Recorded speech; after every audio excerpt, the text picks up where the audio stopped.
Hello everyone, I'm Black Marvin, a progressive psychedelic trance artist, I'm a professional sound designer, and I'm also a teacher for electronic music production. Today, I bring good news because there's one of my favorite tools that just got a massive update. The Kilohearts plugins are now at V2, and there's a lot of new additions. If I had to use two words to describe the update, I would use flow and control. The overall workflow improved, and we definitely have more control over everything that's going on inside the system. Before we dive into this video, I wanted to talk to you about a bank I did for fractal sounds. It is called Sludge, and Sludge was originally 50 presets for multipass, 50 creative filters, all with this swampy and sludgy aesthetic. But now with this new update, I felt compelled to add to the bank because there's some new modulation, some new features, and that would fit very well this type of presets. So now there's an additional 50 Snap Eat presets to the bank. That makes it a total of 100 presets for the Kilohearts ecosystem, all some crazy, sludgy, swampy filters. And it is currently on sale at 50%. So if you use the code V2, because we are celebrating this new update, and yeah, if you need some new preset for this cool ecosystem, I got you. Also, if you like the content about the Kilohearts plugins, don't forget to like this video and subscribe to this channel. There's more coming up about these plugins, and they will be shorter videos, shorter than this one, because today's angle is really an extensive overview. We are going to look at every features, and I'm going to have some real context examples for them because it really helps understanding something when you have real context examples. So without waiting any longer, let's dive deep. All right, I am more than excited to be inside the V2, the big update for the Kilohearts ecosystem. I have a lot of updated features to cover, and in order to proceed, I'm just gonna create a preset, and as I go along the way, I will present some of the new features. Also, take note that the current color theme I run is my own color theme. It's not part of the update. So that's, yeah, the update will have the normal blue Kilohearts color theme. I'm gonna start by picking a wavetable. Gonna go here and take one of the quantum fold wavetable, the nebulas. I think the third one is really cool. Well, they're really cool, but third one is going to be perfect for what we're going to do today. Gonna drop that by 1 octave. All right, now let's talk about the interface. We now have direct access to values. It's shown to us, and if I right click, you'll see that there's this box that comes up, and this will come again in the video. I will show you that box in other circumstances, and you'll see that has been updated and improved. So for the source sound, just gonna put the sustain like this. Bit of release. You can also see that the gain and the pan is now right here, and it's a bit different. Now we are ready to roll, and I'm gonna go inside Snap E because I really want to show you the big chunk of the update for me. So first, this is what Snap E looks like. There's more lanes, and the big thing is the modulator is here. So it's really like Faceplant because now you can modulate everything. So, and that's always the thing with the Kilohearts ecosystem, is that whenever there's something new added, it's so powerful because it interacts with the whole system. All right, let's go. We're going to get a LFO. By the way, there's LFO table and there's curve too. We're going to talk about these later. Now let's just grab an LFO, which is already really, really cool. Just the way that we can assign that. In the past, yes, we were able to assign predetermined LFOs. But that was the part of the limitations, is that you had either to add one of the classic LFO shapes or a random one. Now you can assign an LFO just like a faceplant LFO, but inside the Snap Eep and also multipass. So that's really, really cool. I'm going to show you one example and hopefully you get how awesome this is. So currently it is bipolar. This is positive modulation. This is negative modulation. In our case, we're going to go with the positive modulation because we want to go from 0 to 100%. Right now it is it's free. It's 1 Hertz, but we're going to get sync and we're going to get 16 because we want to do a sequence. Also, you see that currently this is in sort of infinitely running. And I think you recognize these algorithms because they are, if you've used the sampler, you have these different motions. You have the infinite, the sustain, ping pong, and reverse. We're going to stay on something regular here. And you can also, there's the trigger. So I right click here. If you want this like this, it's going to be triggered every time there's something incoming. There's like a signal incoming is going to trigger the LFO. So for example, you see that it triggers every time. While if we currently, it triggers every time. And if you want some sort of loose LFO that is like on its own, you can go to never trigger from note on. So it just flows. I'm not gonna talk about the two other modes because I think these are the main ones. And you see that there's some of these details that I will skip along the video because I want to keep a flow in the video. And I want to show you most of the stuff that has been added and the most significant things. So there is some little stuff here and there that I'm gonna skip along the video. Now we will get a gain because I want to do a gate, and I'm gonna go in percentage and I'm gonna have a 0% because I'm gonna do a gating sequence. Well, first, and then we'll translate that to a lot of different situations. And I'm gonna go right here. Also, that's another opportunity to show you what's happening here. I have much more information. So I have like some sort of chord or like arrow, or I have like literally the path of the modulation. So it goes from the LFO to the gain. Also, if I right click here, it pops up that little menu. All right, so now we have more information here. I can change the current position. Now it's 0%, but there's some moments where you're trying to achieve something and you really need a specific value. So you can now enter it like this and boom. You could do that, of course, in the past, like entering values, specific values is nothing new, but now the workflow behind it has a lot of improvement. So I'm going to go back to 0. And yeah, there's this information now. This is the modulation amount. And there's this little curve that is like some sort of really quick remap. And we're going to talk about it later. I'm going to give you like a specific example for that. So now I have this on the gain. So it's like wobbling up the gain up and down. And what I'm going to do now is I'm going to start creating that gating sequence. And since this is like 16, I'm going to get 16. So this will correspond in a better fashion to what I'm trying to achieve.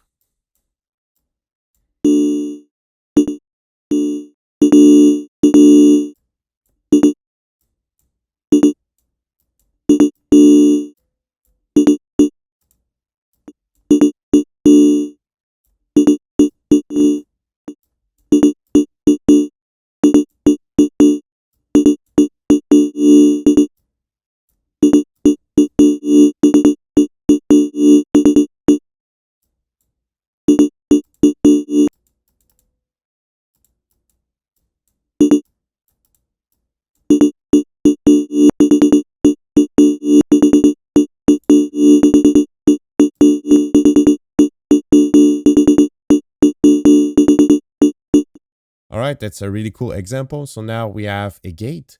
So now what that means, again, you have to put things in perspective that this is an ecosystem. That's just, yes, that's a plugin. Yes, that's a preset, but it's an ecosystem. So what we're going to do is we're going to save that gate. Now, if we go back into FacePlant, I have now this gate.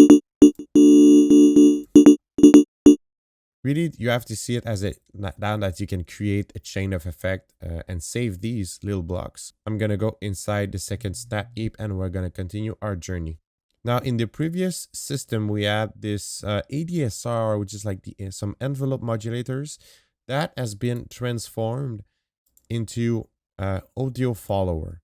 And I like the way it represented because yes, it was an envelope, but this fills our need in terms of sound design, I think, in a better way than the previous ADSR version of it. So for example, we're gonna make some stuff trigger by hit. But what I like so far is I've worked on some filters, like some audio follower filter, like filters that are triggered by audio. So I'm gonna get a slice EQ here. I'm gonna quickly get one filter from my filter collection. I have this one.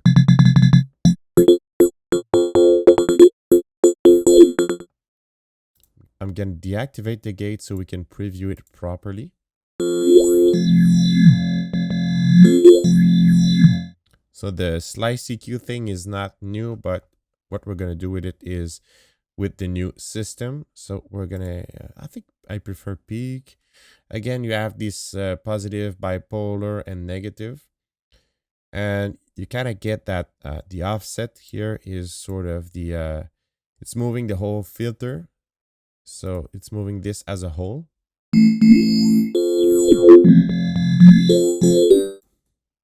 And we're gonna get this offset to be triggered by the audio input.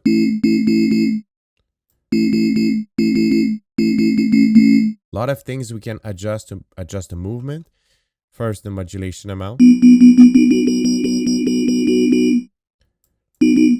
But we can also give it a bit more gain. And one thing that is really cool is that the way it's pictured, you know, with the previous ADSR, you kind of had to really like make yourself a mental image of the sound, which is when you're a sound designer, it's something you're doing that constantly.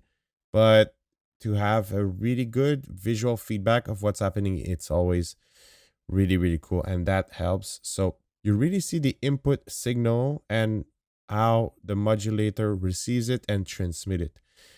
So you can give it more gain. So more input gain equals more modulation. What you can do is get a macro here, and I don't know if you see, but macro 2 now, you also have the information, like I have the dB amount and the percentage amount, which is really cool. So there was some occasion, and let's say you were modifying some semitone stuff.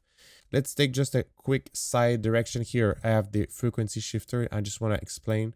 So yeah, all right. So that's really cool.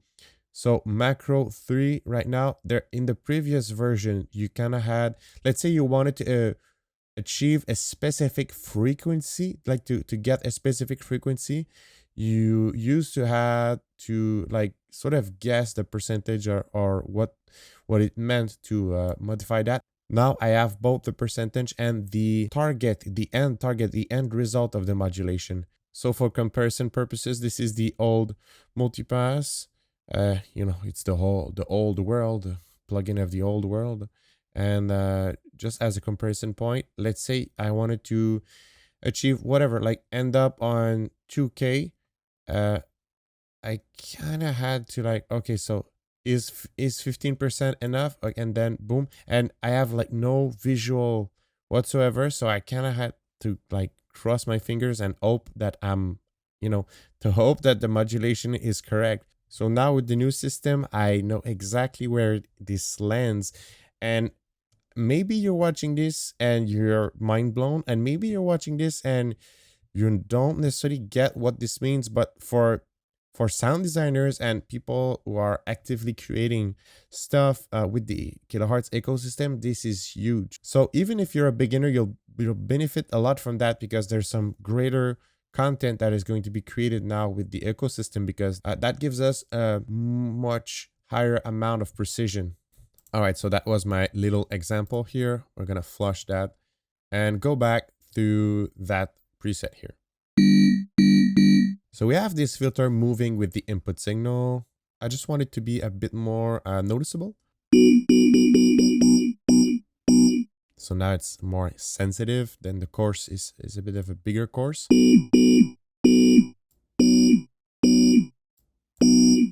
Yeah, there's even now like some sort of resonance whip that I like. Okay, I'm gonna show you now some new stuff that is sort of in line with the current preset I'm designing.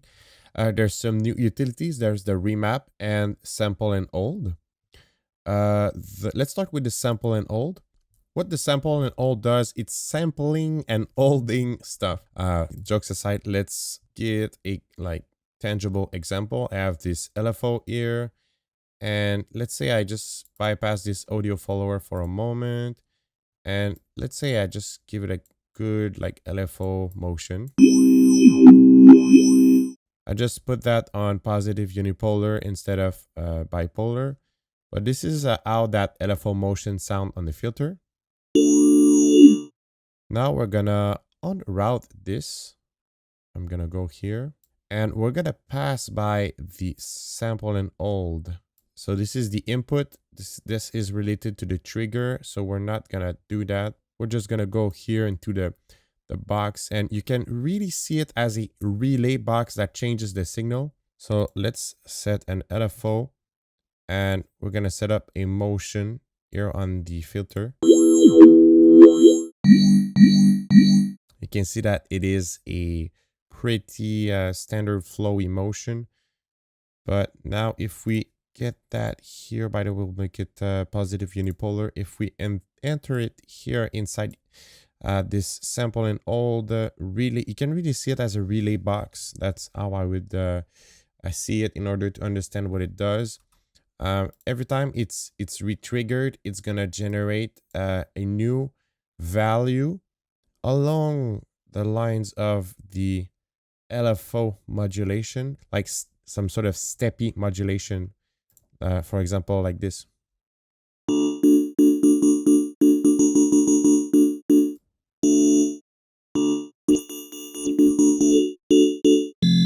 So I don't know if this example helps you, but you can see that it's sort of relaying the incoming modulation signal in a sample and old fashion. Now the remap is another type of relay box. It's going to relay the modulation, but now let's say you're comparing it to the sample and old, where the sample and old was just like it's doing its random thing. You can instead just change the module. Okay, I can draw this. This is a, let's draw something. Okay, this is going to be the remapping signal, and we're gonna link the LFO signal to it. So for example, now you have a very good visualization of what's going on, and I'm gonna go unipolar only. Yeah, let's start with that, and then we're gonna make a steppy LFO with the remap instead of using just a steppy LFO. There are some other ways that you can use this. I'll show you also. Yeah, I have to like sort of filter in my brain what I'm showing and what I won't show. But there's a lot of stuff and a lot of like context where you can apply this. So I'm gonna, yeah, you can see now this is with the LFO what it does. So you can really like change the course of the modulation by using this remap.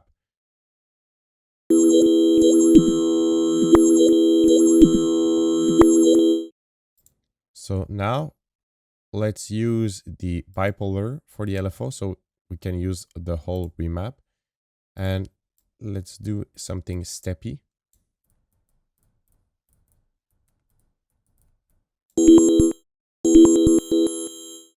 I'm just gonna get the high pass filter because this filter right now is causing a lot of low pass bumps, and I'm gonna get a compressor too, just to, yep. All right, that's better. Okay, so back to the remap. It sounds like this. So now you can also see that LFO, which is a smooth curve, now when it's relayed with the remap, it has this steppy behavior.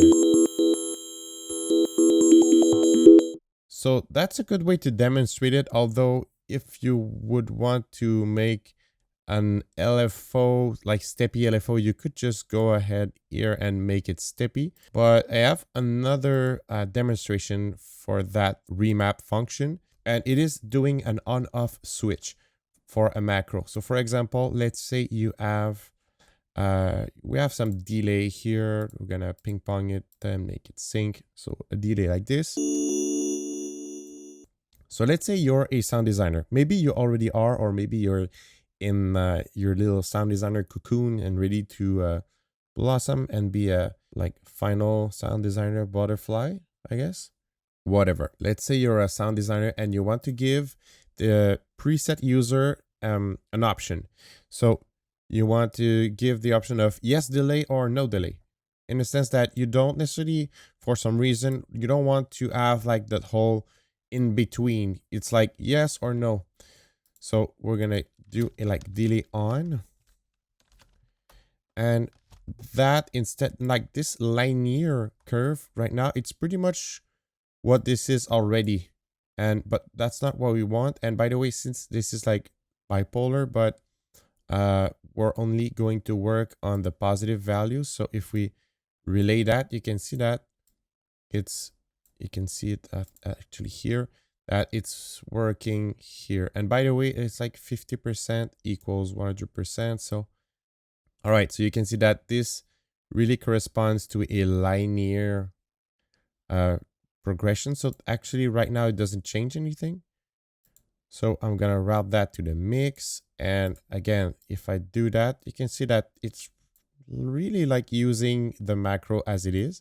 But to make an on-off switch, we can go here and we're gonna do just that. So what this means is that instead of having that long linear curve, it's really going to be boom.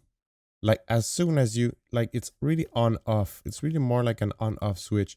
There's no progression. And I think as a sound designer, sometimes, well, it can be maybe confusing for some preset users because you're throwing so much information at them. So just to have sometimes stuff that triggers like act just on off, it can help them like really know what's going on. So this is how you make an on off switch with the remap. Similar to the audio follower, there's now the pitch tracker, which is available here. Now let's tackle two new modulators. First, the LFO table, and that's how it looks like. And it's a wavetable as an LFO. So that can be really cool. I have to be honest, I tried these and I'm not gonna say that I'm getting most out of them right now. I still need to like investigate and have some fun with these. But let's just try to get something cool going on. So yeah, for example, that's an LFO table, my friends. So let's, okay, so that could be really cool actually for some like not totally random, but more of a random feel. Let's modulate that. Oh, yeah, that's one example, I guess, making like freaky modulations.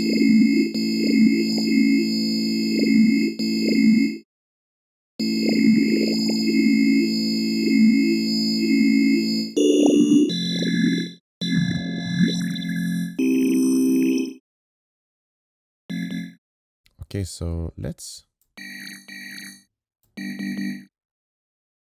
I'm gonna drop an octave, I think.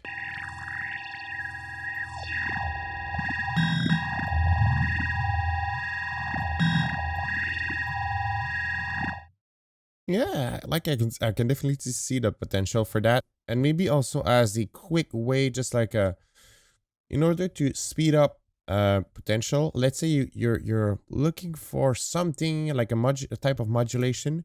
I guess you could get, let's say, this and use the smooth knob in order to get some sort of like already like quick made LFO shape. And let's give it like a sync. Yeah, like definitely I have like a drum and bass feel in some ways to it. But yeah, my point is really like let's say you're working fast and you want to get stuff, you want to get ideas, you want to also break that some like blank page, maybe blank page feeling that you can sometimes have with just such a powerful tool. There's like so many stuff that maybe for some people it can be intimidating, and instead of just like randomly drawing stuff like this, and you want something like just quickly made, I think that can be a really good option to get that LFO table, give it some smooth or not, just don't give it some smooth and get something really like very, very textury.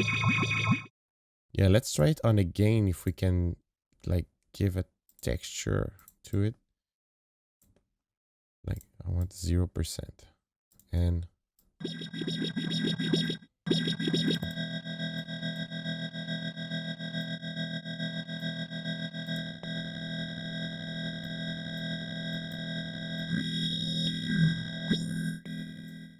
I think that has a lot of potential for everything that is in the texture realm, I would say.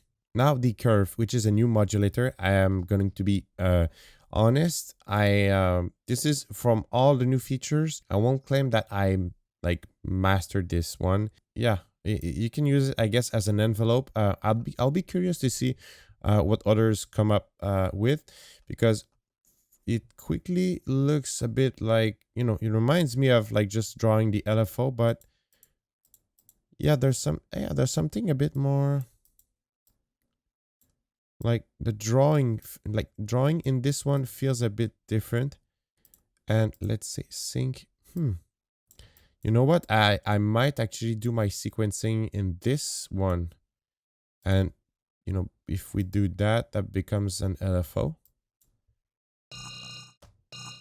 Yeah, this becomes an LFO like this. Okay, like really, yeah, I'm being blank honest. I spent some time, but I'm discovering stuff, and even when this video will be done, I will probably discover some stuff on my own, like to continue see it's like in a never-ending process. I will continue to understand new stuff. Okay, so I like it. Yeah, I'm gonna sequence my stuff there next time, definitely. Yeah, it's like, oh yeah. Yeah, because with all the like the measures stuff, and like I said, the drawing feeling, because I've drawn a lot of LFOs so far, yeah, in my opinion, like the drawing feeling here, I prefer this one definitely. Yeah, because do I have like the in between? So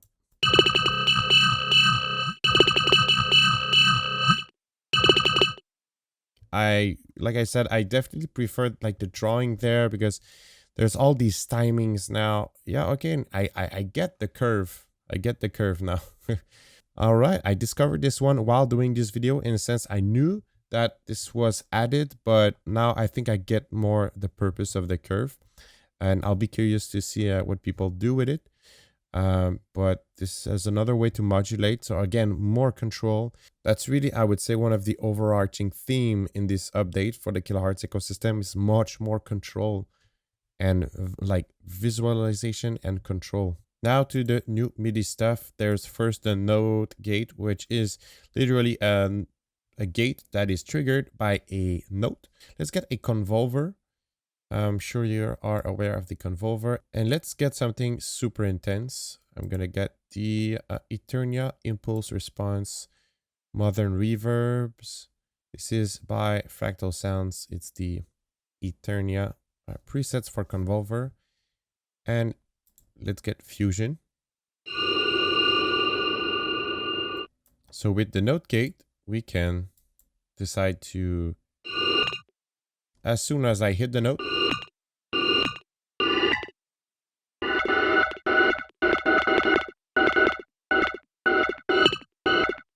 so it's similar than the audio follower, but instead of an input, like audio input signal, this is triggered by a note, like a MIDI note. So MIDI signal.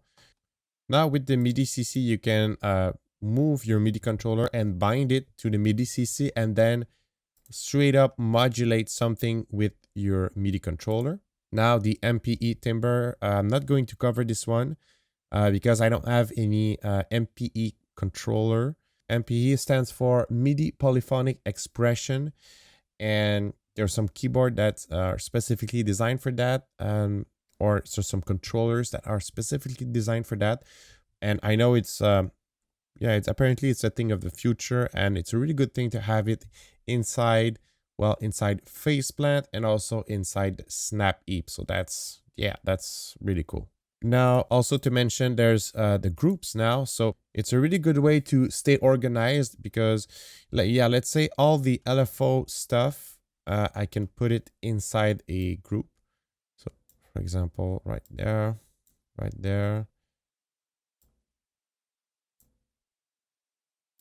and inside this group. And now I have all this, and visually I can fold that. So that's super cool. And then this can be LFO. All right, so boom. And yeah, just by folding all these, it really helps. I can fold this too, but yeah, it's really a great way to organize yourself. You can also have it here, so new group.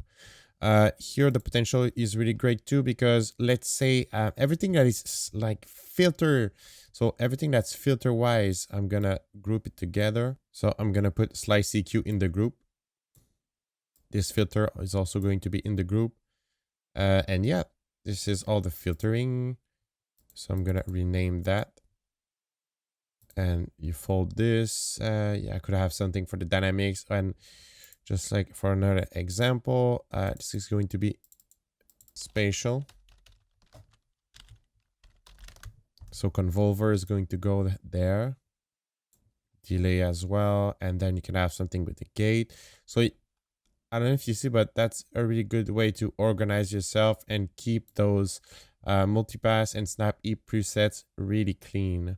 Now the preset is not really finished, but that was just a good way to show you the features. But maybe just before I finish this video, I can load a snap E preset, a snap E preset from the Sludge collection.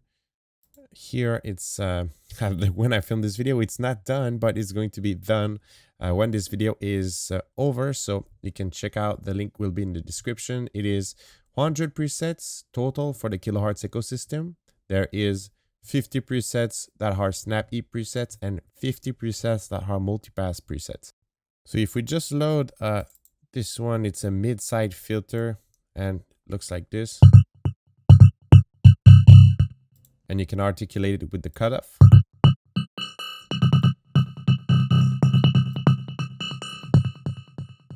And we can get that moving with the curve now that we have this nice feature. Let's work with the curve. So I'm gonna get something like this, 16 on 16. I'm gonna make it, you know what? Let's make it ping pong. Let's go wild. And now let's start working on the actual curve. Let's get that to 16 and get the magnetize.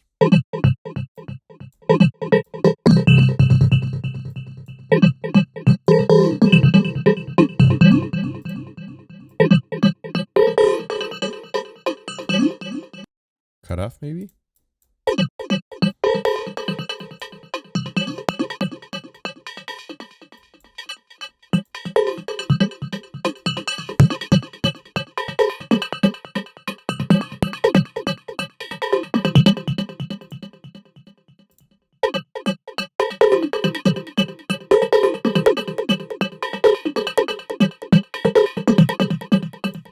Yeah, that's a lot of fun. And here, I wanted to show you that because my point again is that once you have work, let's say on these really cool snap heap presets, that now with the you know, the new ecosystem, you can do even more and sequence them.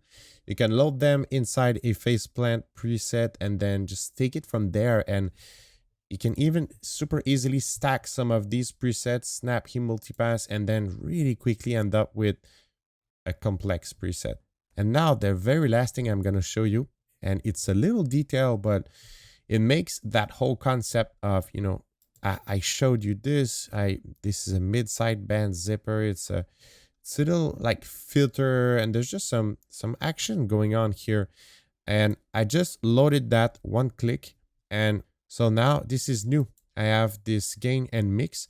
So for some reason, if you have something that is messing up with the gain, which is not the case, but you could bring the gain higher or like make the gain down inside your processing chain. And you can also have this right here, and boom. And you have like, you can either just have it or not. you can trigger it. I don't know if you remember, but at the beginning of this video, I said that I was going to talk about this little curve later. So there's this little curve, and I don't know if you remember the remap. This is a very like quick remap of the stuff, and now we are close to, you know, it's at 100%, and we are close to an on-off switch. So that's just another example of more control on the ecosystem. And that was an extensive overview of the new features from the Kilohearts V2 update. And that's it for this video. I think it's obvious, but still wanted to mention that this video is not sponsored in any form. It's really me like loving these plugins and loving these tools, and I want to share the good news. I want everybody to be able to use these also, because this ecosystem, this plugin system can go really it's endless possibilities. So I think maybe it can be intimidating for some, but if you really grasp what this is all about, it's so much fun and so much power inside your hands. Also, as a sound designer, whenever you decide if you're going to create some content for a tool, yes, you look at the present. Is it hot? Is it relevant in the present moment? But I also look in the future. Like, is this plugin going to continue receiving some love from its creator, and is it gonna evolve with time? And for this Kilohearts ecosystem, the answer is definitely yes, because this was a massive update. There's some update from time to time, but also besides update, there is some new snap-ins being added to the system, some new modules that you can integrate. And now with this update, we have more control over everything that is inside the system. So that means that the future snap-ins, we're going to have more control and also improve workflow whenever we're going to work with these mysterious new snap-ins that are going to come up in the future. So that is also to be taken in account. In this video, we took an extensive look at the update, but if you want to become better with the Kilohearts plugins, you want to become a better producer, I have a community of students, and that is one of the subjects that we cover alongside many other subjects. There's some one-to-one mentoring, some group lessons, and other forms of mentoring. And if you're interested, you can check it out. The link is in the description. It would be great to have you alongside my students. And if not, I will see you in another video, and I wish you happy producing.